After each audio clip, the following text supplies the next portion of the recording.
The United Kingdom is a nation located in the British Isles, made up of England, Scotland, Wales and Northern Ireland.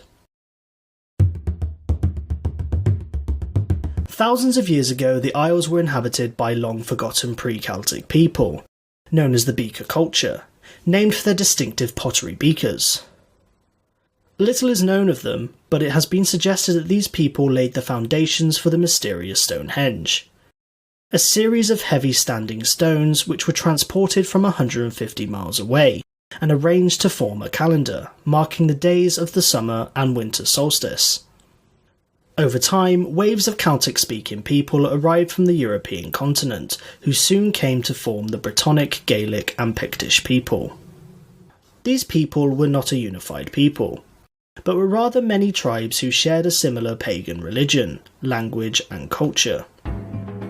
The Romans invaded, conquering what's now England and Wales, but failed to conquer the Pictish tribes to the north. The Romans launched several campaigns into this land they called Caledonia. However, their fortifications were soon overrun and abandoned, and they retreated to Hadrian's Wall. Their conquered lands were incorporated into the Roman Empire, becoming the province of Britannia. They brought Roman customs and laws, improved infrastructure and connected many towns and cities with Roman roads. When the Romans left, there was a great migration of Germanic tribes. These were the Jutes, Angles and Saxons, with their language Old English. Their settlement pushed many Britons to areas in Wales, Brittany and a kingdom known as Dumnonia, while Scotland eventually evolved into 4 kingdoms. The smallest of these were the Scots, who were originally from Ireland, the Britons of Strathclyde, the Anglo-Saxon kingdom of Bernicia and the Picts of Alba.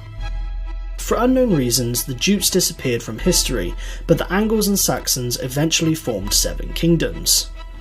Wessex, Sussex, Kent, Essex, East Anglia, Mercia and Bernicia became Northumbria.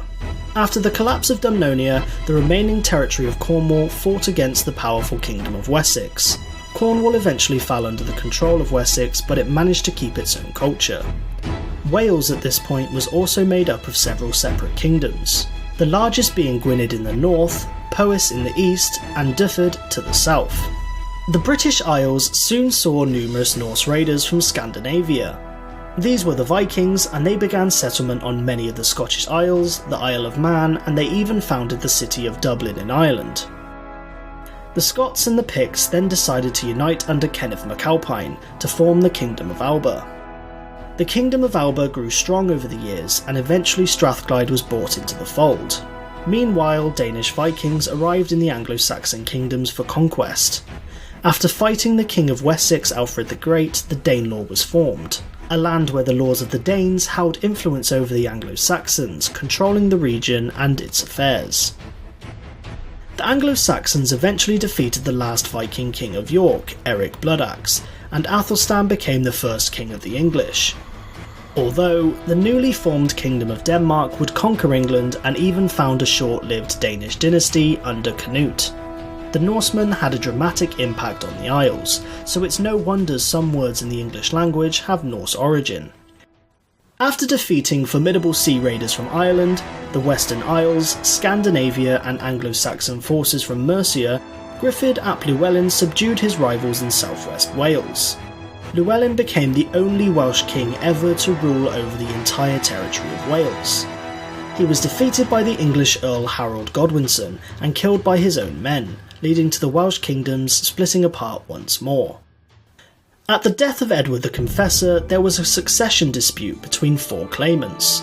Harold Godwinson was elected as king, and managed to defend England from an invasion by the Norwegian king Harald Hardrada.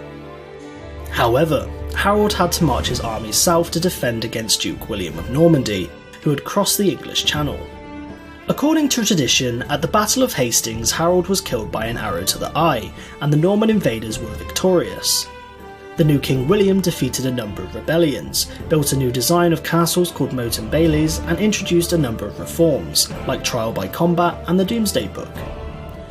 The Norman dynasty invaded into South Wales and parts of Ireland, creating the Lordship of Ireland. At court, nobles spoke and conducted sessions in the Anglo-Norman language, which endured for centuries and left an incredible mark in development of modern English. After a brief civil war, Henry II would marry Eleanor of Aquitaine, establishing the Angevin Empire, beginning a long rivalry against France. Richard the Lionheart defended much of this territory and also became a central Christian commander during the Third Crusade, achieving considerable victories against his Muslim counterpart, Saladin. Under King John, heavy taxes were imposed on his barons in order to pay for his expensive foreign wars. The barons rebelled and forced John to sign the Magna Carta, a charter that established the principle that everyone was subject to the law, even the king, guaranteeing the rights of individuals, the right to justice, and the right to a fair trial. Most of North Wales remained independently ruled by several Welsh princes until 1216, when Llewellyn the Great became the ruler of the Principality of Wales. This would be the case until Edward I, who conquered Wales in 1284, effectively becoming part of England. At the death of King Alexander III, Scotland was left with 14 rivals for succession. To prevent civil war, the Scottish magnates asked Edward I of England to elect a claimant. John Balliol was elected king, but was constantly undermined by Edward, who opposed Scottish independence. Edward decided to launch several campaigns to conquer Scotland and depose King John, to which he acquired the nickname Hammer of the Scots. Under a brave Scottish knight William Wallace, the Scots mounted resistance against the English, defeating them at the Battle of Stirling Bridge. Edward marched north in person and defeated Wallace in battle, but Wallace managed to escape. He was later captured and executed, but his efforts allowed Robert the Bruce to rise up and defeat the English, securing Scottish independence. When the King of France died without an heir, Edward III was technically eligible to the crown, through his mother. The French court denied his claim and instead installed Philip of Valois. Edward paid homage to Philip as he owned the lands of Gascony and was essentially a vassal to the King of France. Due to disagreements, Edward reasserted his claim to the throne and invaded France, beginning the 100 Years' War. The English achieved notable victories at the Battle of Crécy, Poitiers and Agincourt thanks to the technical superiority of the longbow, but was unable to conquer the French with the appearance of Joan of Arc, who lifted the French spirit and turned the tide of the war. Upon the death of Edward III, an entire generation was skipped in the line of succession, which prompted bitter rivalry between several claimants. Most notably were the houses of York and Lancaster. Tensions were high until a bloody age of warfare erupted between these two factions in the Wars of the Roses. It's so in-depth and complicated this period will likely become a video of its own. The wars ended with the arrival of the Tudor dynasty, Henry VIII wanting a divorce split with the church, creating his own Church of England. This ultimately led to a series of religious differences between future English monarchs. In between his 6 wives and naval adventures, Henry gave Wales representation in Parliament and created the Kingdom of Ireland, but realistically he only controlled an area known as the Pale. In addition, Henry's paranoia and suspicion amounted to tens of thousands of executions, including his friends and wives. During the 16th century, the largest and most powerful empire was Spain, under King Philip II. England, under Elizabeth I, were helping Dutch rebels reject Spanish rule, and many English privateers were also intercepting Spanish silver on its journey back from the New World. This angered the Spanish king, and the final straw came when Elizabeth had Mary Queen of Scots executed, because she did not want Scotland falling under Catholicism. The Spanish Armada, consisting of 130 ships, was deployed to invade England. At the Battle of Gravelines, an English victory forced the Spanish fleet to sail around the British Isles before storms in the north of Scotland destroyed the remaining ships. In retaliation, the English, led by Sir Francis Drake, amassed their own armada to invade Spain, but this too became a failed endeavour. Born in this period, William Shakespeare became a renowned poet, playwright and actor, who contributed significantly to English literature. When Queen Elizabeth of England died without an heir, her closest male relative was James VI of Scotland. James was elected as King of England and Scotland in a personal union, although the countries remained separate political entities. As the first monarch to rule the entire island of Great Britain, several assassination attempts were made by Catholic conspirators. One such assassination attempt was the gunpowder plot by Guy Fawkes, who tried to blow up Parliament. After a failed colony known as Roanoke, England established a successful colony known as Jamestown, which would eventually evolve into the 13 colonies. At first, expeditions to the New World were mainly driven by religious motives, which were predominantly to convert the natives to their faith. But colonies became more profitable, as demand for New World crops like tobacco and sugar increased. British ships also made a monopoly on the transportation of captive African slaves that crossed the Atlantic to the Americas. Millions of Africans were shipped in cramped, horrific conditions to work on brutal plantations in the Americas, and essentially became property to their masters. For 300 years this practice continued in the British Empire until it was fully abolished in 1833. This period also saw a wave of plantations in Ireland, where Irish lands were confiscated and given to English and Scottish settlers. Tensions would rise between Charles I and Parliament.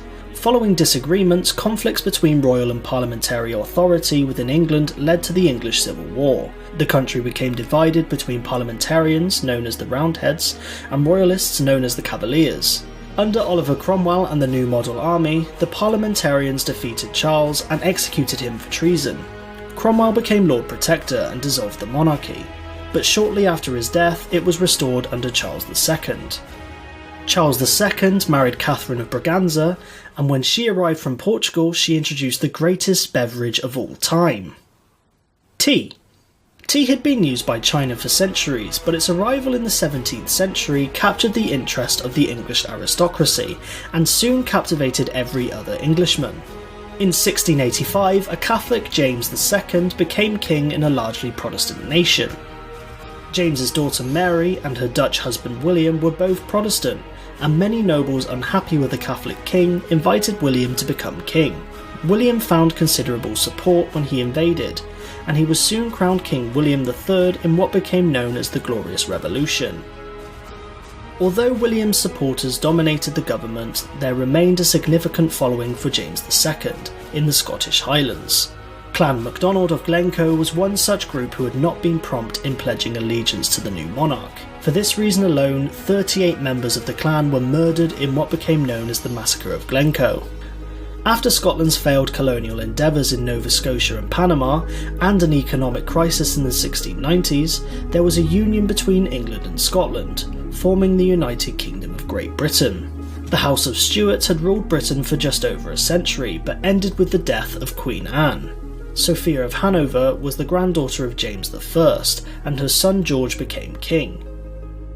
Great Britain soon found itself drawn into several European wars, most notable being the War of the Spanish Succession and the 7 Years' War. Victories in these wars resulted in territory for the Empire, particularly in North America, although it resulted in considerable debt. In order to make up for this debt, King George III ordered heavy taxes be placed on the 13 colonies. This, among other reasons, culminated into the American War of Independence, and with financial help from France and Spain, the Americans were victorious. The East India Company, which was founded by Elizabeth I, had grown rapidly, and even operated its own military and controlled a sizable amount of territory. The company had set up fortified warehouses where they traded with many Indian rulers, acquiring important luxuries like textiles and spices. One of the most important cities of all was Bengal, as it had a large taxable population. The governor of Bengal, Robert Clive, ordered that the population grow opium to export to China, instead of growing food, as it proved to be a great source of income. However, when a famine struck, it resulted in the deaths of millions of people. Meanwhile, Captain James Cook arrived at New Zealand and the southeast coast of Australia, although he wasn't the first to discover the area because of past Portuguese and Dutch explorers. However, unlike the Dutch and Portuguese, Britain claimed it as their new penal colony, known as New South Wales, with the first convicts arriving in 1778. A new threat had emerged from France, French Emperor Napoleon Bonaparte.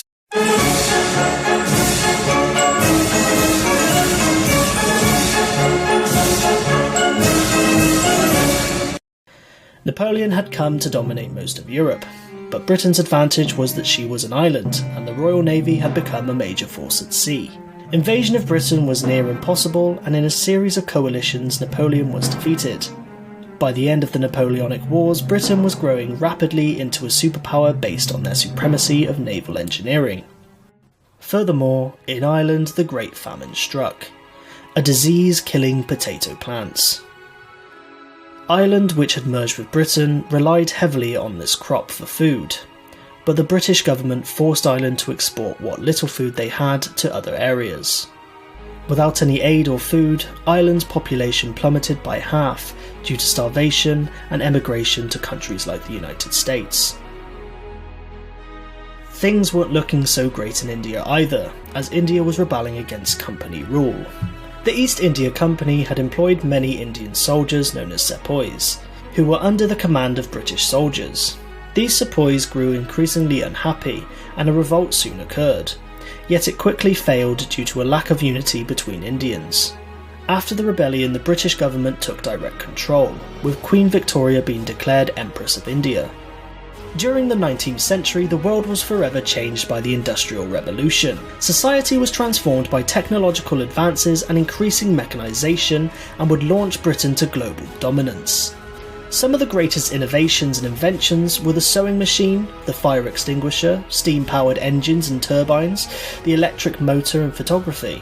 The telegraph was also a major invention, as a message could now be sent from Britain to India in a matter of hours. The establishment of railways and trains also transformed transport forever.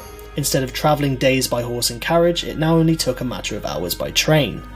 Engineering and communication advances not only united the empire, they triggered a manufacturing boom like no other. People flocked from rural areas to city centres for jobs.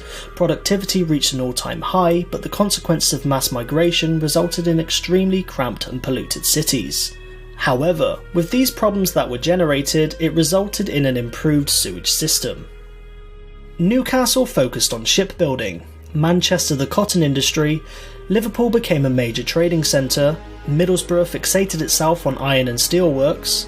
The presence of iron ore, limestone and large coal deposits in the West Midlands and South East Wales prompted the establishment of ironworks, and Scotland boomed in the linen industry. The Victorian era also saw a major change in society, as families from the poorest backgrounds gained access to education, although it was much stricter than today's standards. The 1860s also saw the rise of the greatest food combination ever: fish and chips. Towards the end of the 19th century, European powers came together at the Berlin Conference to divide Africa between them. A group in South Africa known as the Boers, who were originally Dutch settlers, proved difficult for the British. The Boers lived in two nations, the Free Orange State and the Republic of Transvaal, and both resisted British rule using guerrilla warfare. To counter this, the British placed many women and children in their tens of thousands into concentration camps, where many died from starvation and disease. Britain became a major player in the First World War, and many men proudly volunteered to serve and protect their country. The Great War, as it was called, saw the use of new technology, such as dreadnoughts, warplanes, artillery, machine guns, grenades, chemical weapons, bolt-action rifles, and the first use of the tank. Many faced horrific conditions in the trenches and witnessed gruesome battles. Millions died, and many returned home shell-shocked by what they had seen. The empire reached its territorial height in 1921 after gaining territory from Germany and the crumbling Ottoman Empire. The empire now ruled over 400 million people and controlled 1/4 of the world's landmass. But the reality was, Britain could no longer afford to build bases or ships to defend its empire as it had before 1914. Ireland finally managed to break away from British rule and formed the Irish Free State, and shortly after became a republic. The Second World War was more brutal and horrific than the First. Most of Europe had fallen under German occupation, and under Prime Minister Winston Churchill, Britain stood strong during the Battle of Britain and the Blitz. Britain were extremely successful at intercepting and decoding enemy communications, with the likes of Alan Turing, who cracked the German Enigma code. The war ended with an Allied victory, but many nations within the empire felt a desire for independence, and it was clear the empire was about to break. India was one such nation who were ready to declare their independence. Mohandas Gandhi practiced a non-violent approach, and this proved successful, as shortly after India gained independence. The The Commonwealth of Nations was formed to improve relations and economic ties with former colonies. This still remains today, with 53 members united by language, history, culture, and shared values of democracy. The British Empire officially ended with Hong Kong, Britain's last colony, being handed over to China in 1997. The empire committed many atrocities on many different people, imposing their culture and civilization while often wiping out native ones. On the other hand, this brought about globalization and the uniting of the modern world. And without such innovations and industrialization, the world might have been a very different place. The United Kingdom suffered a small economic recession in 2008, but has since recovered. It is a multicultural society, with each region retaining a presence of its history and culture. If you ever visit, look out for the Welsh cake, the haggis, the whiskey, the Chelsea bun, the parmo, the Cumberland sausage, the Yorkshire pudding, or the Cornish pasty. The UK remains a member of NATO, United Nations and the World Trade Organization, and uses the pound currency. In 2016, a referendum resulted in 51.9% of voters in favour to leave the European Union, although the countries within the United Kingdom became divided on the matter, leading to the many questions of its future unity. Thank you for watching. Let us know your thoughts in the comments, like, subscribe, follow us on Twitter, support us on Patreon. Have a good one.